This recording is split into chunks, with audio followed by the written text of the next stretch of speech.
Everybody asking how we doing, say we good. Don't need no one to tell me how to live just like they would. It ain't their business, but they in it, I don't know why. Revolved around my life after I found another. Pemerolehan bahasa itu adalah proses di mana anak-anak mulai menggunakan kata-kata untuk berkomunikasi secara sosial. Nah, proses ini biasa dimulai tiba-tiba di sekitar usia 1 tahun, di mana anak-anak itu mulai menggunakan kata-kata untuk mencapai tujuan sosialnya. Semisal ketika anak lapar, dia akan mengucapkan kata makan, minum, atau ketika dia ingin memanggil orang tuanya, dia akan mengucapkan kata mama atau papa. Nah, di sini berarti anak sudah mulai bisa ya menggunakan kata-kata untuk mencapai tujuan sosialnya. Selanjutnya ada tahap perkembangan bahasa anak. Ini dibagi atas 3. Yang pertama tahap meraban pertama atau pralinguistik, yang kedua tahap meraban kedua, dan yang ketiga adalah tahap linguistik. Kita bahas dari tahap meraban pertama atau pralinguistik. Nah, di tahap ini bayi masih dalam tahap awal eksplorasi komunikasi. Di sini bahasa bayi itu masih berupa ujaran-ujaran seperti simbol, ekspresi seperti menangis, tertawa, dan menjerit, dan berbagai suara tanpa arti yang memperlihatkan respon emosional. Kemudian bayi itu belum mampu mengeluarkan kata-kata, tetapi sudah mampu bereksperimen dengan berbagai suara dan intonasi. Contohnya, bayi akan tertawa ketika dia merasa gembira, kemudian dia akan menangis ketika dia merasa lapar atau ingin tidur atau mengantuk, dan bayi akan menjerit ketika dia merasa sakit. Di tahap meraban kedua ini, anak-anak mulai memiliki kemampuan komprehensi bahasa yang baik dan luas. Contohnya, bayi berusia 6 bulan mungkin sudah memahami kata mama dan papa dan bereaksi ketika mendengar namanya dipanggil. Mereka juga mungkin mengerti kata tidak dan berhenti melakukan sesuatu ketika orang tua mengatakan tidak. Semisal ketika dia memakan sesuatu yang seperti benda kelereng, mungkin kemudian orang tuanya mengatakan tidak. Nah, di situ dia sudah tahu, sudah mulai paham kalau tidak itu artinya jangan. Nah, di situ dia berhenti melakukan kegiatan yang dilakukan tersebut. Kemudian itu mereka sudah dapat memahami beberapa makna seperti nama, larangan, perintah, dan ajakan. Mungkin mereka sudah mengerti kata berikan, seperti ketika orang tua meminta untuk memberikan mainan, bayi tersebut mulai sudah bisa memberikan mainan tersebut karena dia sudah mengerti arti kata berikan tersebut. Kemudian mereka juga sudah mengerti kata larangan seperti jangan pegang, jangan sentuh, jangan makan, seperti itu. Selanjutnya adalah tahap yang ketiga, yaitu tahap linguistik. Di tahap ini anak sudah mulai menggunakan kata-kata dengan cara yang menyerupai ujaran orang dewasa. Nah, ahli psikolinguistik membagi tahapan linguistik ini menjadi 5 tahapan. Yang pertama adalah tahap holofrastik, dimulai dari usia 1 sampai 2 tahun. Di sini anak sudah mulai mengucapkan satu kata yang menunjukkan makna keseluruhan dari frase. Contohnya, semisal anak berusia 18 bulan mungkin mengatakan susu untuk meminta susu, makan untuk menunjukkan bahwa dia ingin makan, atau mobil untuk menunjukkan mobil yang lewat. Satu kata ini mewakili seluruh kalimat seperti saya mau makan, saya mau minum susu, saya lapar, dan saya ingin makan, dan lihat ada mobil. Nah, itu contoh. Kemudian kemudian gerakan fisik seperti menyentuh, menunjuk, dan mengangkat benda dikombinasikan dengan satu kata. Contohnya, semisal anak mungkin menunjuk ke arah mainan mobil untuk mengatakan mobil, untuk menunjukkan bahwa dia ingin bermain dengan mobil tersebut. Atau dia mungkin mengangkat boneka kesayangannya sambil mengatakan boneka, untuk menunjukkan bahwa dia ingin bermain dengan boneka tersebut. Nah, setelah itu anak bisa menggunakan kata pertama untuk memberikan komentar terhadap objek atau kejadian di sekitarnya. Contohnya, anak berusia 1 tahun misalnya melihat anjing dan mengatakan anjing untuk memberi komentar tentang keberadaan anjing tersebut. Kemudian dia mungkin melihat bola jatuh dan mengatakan jatuh untuk memberi komentar tentang kejadian di mana bola tersebut jatuh. Selanjutnya kita masuk ke pendekatan, metode, teknik, dan model pembelajaran bahasa Indonesia di SD. Yang pertama kita bahas itu pendekatan pembelajaran bahasa Indonesia di SD. Nah, pendekatan pembelajaran bahasa Indonesia di SD ini terbagi atas 3. Yang pertama ada pendekatan saintifik, yang kedua pendekatan kontekstual, dan yang ketiga ada pendekatan tematik. Kita ke pendekatan saintifik terlebih dahulu. Di pendekatan saintifik ini menekankan pada penggunaan metode ilmiah dalam pembelajaran bahasa Indonesia. Dalam konteks sekolah dasar, pendekatan ini mendorong siswa untuk melakukan penyelidikan, observasi, dan eksperimen yang sistematis untuk memahami dan menguasai bahasa Indonesia secara holistik atau secara menyeluruh.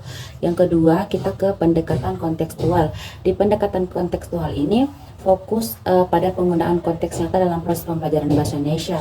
Di sekolah dasar, pendekatan kontekstual ini membantu siswa untuk memahami bahasa Indonesia dengan mengaitkan materi pelajaran dengan situasi kehidupan sehari-hari baik dari segi pribadi, sosial, maupun budaya. Kemudian yang terakhir ada pendekatan tematik. Nah, di pendekatan tematik ini dia memadukan berbagai mata pelajaran ke dalam satu tema yang relevan. Di dalam pembelajaran bahasa Indonesia di sekolah dasar, pendekatan tematik ini memungkinkan siswa untuk belajar bahasa Indonesia melalui tema-tema menarik dan bermakna. Sehingga pendekatan ini membantu meningkatkan pemahaman siswa terhadap materi pelajaran dengan pendekatan yang lebih menyeluruh. Nah, selanjutnya kita ke metode pembelajaran bahasa Indonesia di SD. Kalau untuk metode pembelajaran bahasa Indonesia di SD ini bisa berupa metode ceramah, metode diskusi kelompok, atau metode demonstrasi. Nah, metode pembelajaran bahasa Indonesia yang paling baik di SD itu adalah metode yang dipahami oleh guru, metode yang dikuasai oleh guru. Ketika guru sudah menguasai metode pembelajaran dan menyesuaikan metode tersebut dengan pembelajaran yang akan diajarkan, maka pembelajaran akan berjalan dengan baik. Semisal ketika mempelajari materi mengenai puisi. Nah, di situ metode yang paling tepat digunakan adalah metode demonstrasi, di mana puisi tersebut akan dicontohkan secara langsung oleh guru, kemudian diikuti oleh muridnya.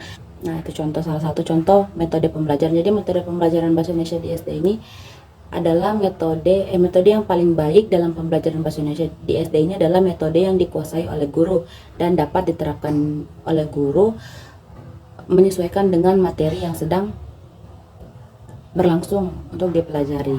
Selanjutnya ada teknik pembelajaran bahasa Indonesia di SD. Nah, teknik ini adalah langkah-langkah dalam penerapan pembelajaran bahasa Indonesia di SD. Misalkan ketika kita mempelajari materi mengenai drama, maka teknik yang paling tepat digunakan adalah role playing, di mana siswa bermain peran untuk bisa lebih memahami pembelajaran. Selanjutnya ada model pembelajaran bahasa Indonesia di SD. Di sini saya akan mengambil dua model pembelajaran, yaitu model pembelajaran kontekstual dan juga model pembelajaran tematik. Model pembelajaran kontekstual ini menekankan penggunaan konteks nyata dalam pembelajaran. Di sini guru mengaitkan materi pelajaran dengan kehidupan sehari-hari siswa agar lebih mudah dipahami dan diaplikasikan di kehidupan mereka. Contohnya adalah semisal guru mengajarkan materi kosakata tentang alam sekitar, seperti pohon, matahari, burung, dan gunung, dan lain-lain. Kemudian guru tersebut mengajak siswa untuk berkeliling di halaman sekolah dan menunjuk objek yang sesuai agar terlihat lebih nyata. Ya, kemudian yang kedua ada model pembelajaran tematik. Nah, model pembelajaran tematik ini mengintegrasikan berbagai mata pelajaran ke dalam satu tema yang relevan. Dan pendekatan ini siswa dapat belajar bahasa Indonesia sambil terlibat dalam pemahaman topik atau tema yang sedang dipelajari. Kemudian contoh dari model pembelajaran tematik itu, semisal siswa diajak untuk belajar bahasa Indonesia dengan tema sahabat. Nah, mereka kemudian membaca cerita tentang persahabatan, menulis surat kepada teman, dan berdiskusi tentang nilai-nilai persahabatan dalam bahasa Indonesia. Materi selanjutnya yaitu metode membaca permulaan. Metode membaca permulaan ini terdiri atas 5 metode. Yang pertama ada metode abjad, yang kedua ada metode eja, yang ketiga ada metode suku kata, yang keempat ada metode kalimat, dan yang kelima ada metode SAS. Kita bahas terlebih dahulu dari metode abjad. Di metode abjad ini, hal yang difokuskan adalah di mana guru memperkenalkan abjad, dan siswa itu sudah harus bisa membedakan antara huruf vokal dan huruf konsonan. Jadi siswa sudah tahu yang mana huruf vokal dan yang mana huruf konsonan. Jadi di sini tugas guru di metode abjad ini adalah memperkenalkan abjad, kemudian membimbing siswa agar bisa membedakan yang mana itu huruf vokal A, I, U, E, O, dan yang mana itu huruf konsonan B, dan yang seterusnya.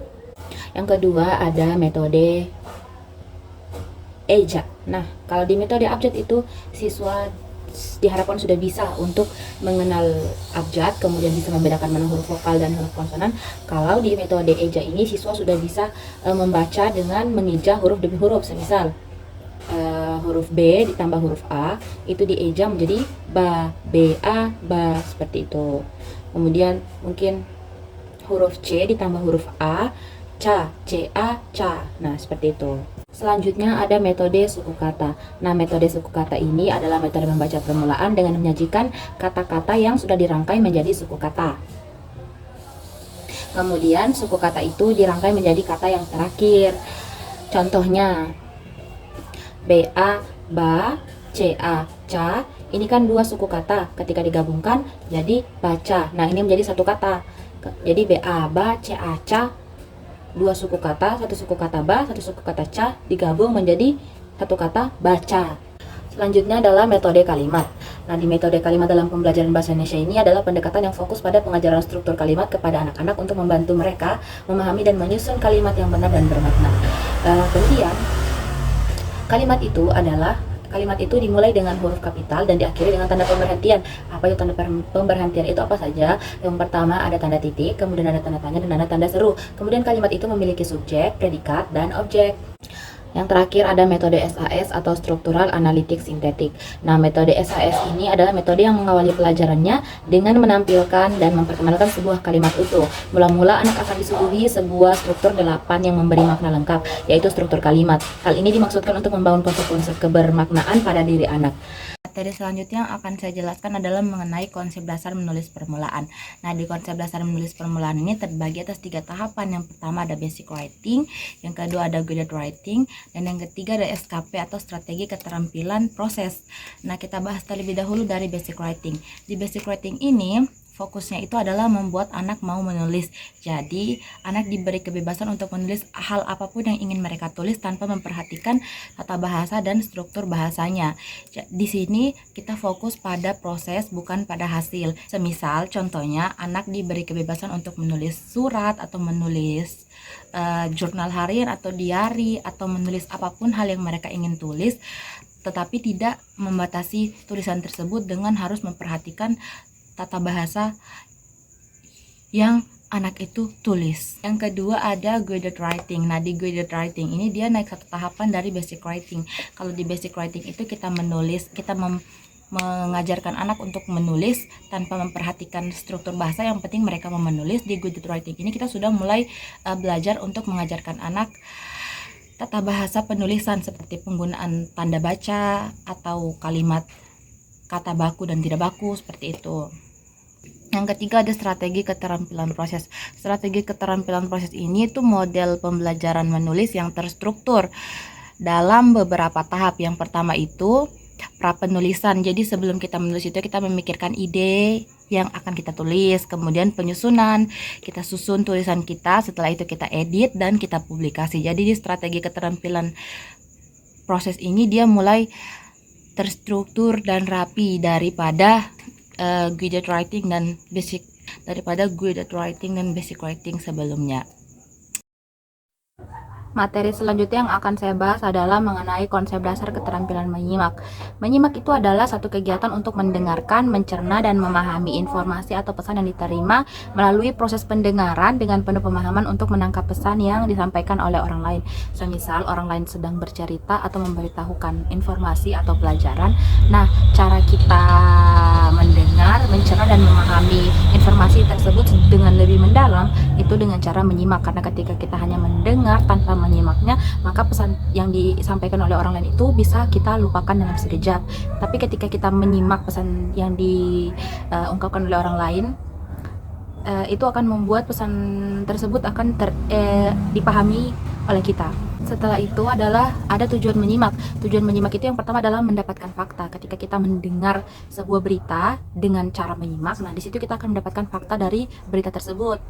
Setelah kita mendapatkan fakta, kita bisa menganalisis fakta tersebut apakah itu benar atau tidak.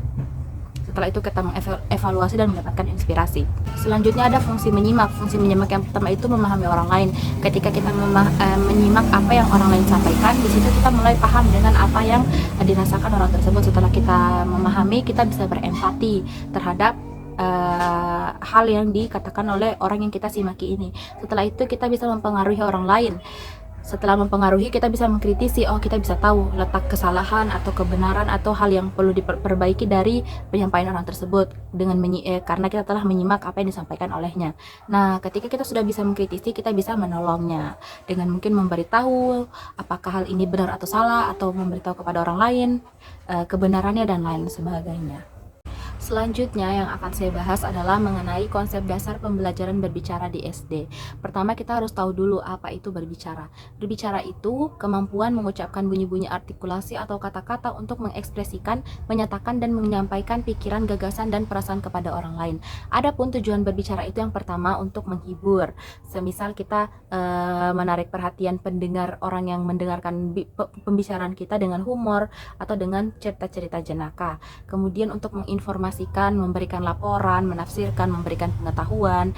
Terus tujuan berbicara selanjutnya yaitu untuk menstimulasi, kemudian menggerakkan pendengar melalui kepintaran berbicara, kecakapan, dan penguasaan ilmu kita. Kemudian kita masuk ke fungsi berbicara. Fungsi berbicara itu yang pertama adalah mengungkapkan pikiran, perasaan, dan informasi. Ketika semisal kita ingin mengungkapkan pikiran kita atau ide kita dalam sebuah diskusi, kita bisa cara kita mengungkapkan ide kita tersebut dengan cara berbicara. Kemudian mengungkapkan perasaan kita, misalnya perasaan sedih, perasaan kesal, perasaan marah, perasaan senang, itu bisa kita ungkapkan lewat berbicara. Kemudian menginformasikan satu hal, semisal informasi libur, informasi masuk, informasi pembayaran UKT dan segala macam, bisa kita ungkapkan melalui bicara. Fungsi berbicara yang selanjutnya adalah untuk menggambarkan benda, tempat, orang, atau suasana. Misalnya kita ingin menggambarkan lokasi dari menggambarkan suasana di kampus. Hari ini di kampus suasananya tegang karena ada demo, aksi demo. Nah, seperti itu bisa melalui berbicara. Kemudian kita ingin menggambarkan benda, semisal tadi saya melihat botol apakah ada yang melihat botol berwarna pink, ukurannya segini, kemudian dia memiliki tempelan di bagian sini. Nah, bisa kita ungkapkan lewat berbicara. Setelah itu bisa juga menjelaskan memerankan tokoh cerita dan deklamasi, kemudian menceritakan pengalaman. Ketika kita menceritakan pengalaman kita, misalnya pengalaman liburan atau pengalaman kerja dan lain-lain, bisa kita ceritakan lewat bicara. Kita akan membahas konsep dasar pembelajaran fonologi, morfologi, dan sintaksis pada pembelajaran bahasa Indonesia di sekolah dasar. Pertama dibahas adalah fonologi. Fonologi itu adalah bidang linguistik yang mempelajari bunyi-bunyian bahasa, termasuk struktur dan fungsi bunyi dalam suatu bahasa. Nah, fonologi ini dibagi atas dua, yaitu fonetik dan fonemik. Fonetik itu dia mempelajari tulisan, kalau fonemik itu intonasi atau pengucapan. Kedua, morfologi.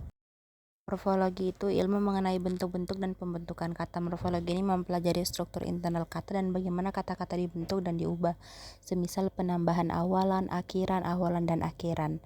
Terus sintaksis ini ilmu mengenai struktur kalimat dan mempelajari bagaimana kata-kata digunakan dalam kalimat. Pembelajaran bahasa dan sastra Indonesia terpadu merupakan pendekatan keterampilan yang mengintegrasikan keterampilan berbahasa dengan pemahaman sastra Indonesia. Tujuannya adalah agar siswa dapat mengembangkan kemampuan berbahasa Indonesia dengan baik, mampu mengapresiasi karya sastra Indonesia, dan memiliki pemahaman yang lebih mendalam tentang kekayaan budaya dan sastra Indonesia. Penilaian autentik adalah cara menilai kemampuan siswa dengan cara yang lebih nyata dan relevan dengan kehidupan sehari-hari. Penilaian ini menekankan pada proses belajar dan kemampuan siswa untuk menerapkan pengetahuan dan keterampilan dalam situasi yang sebenarnya.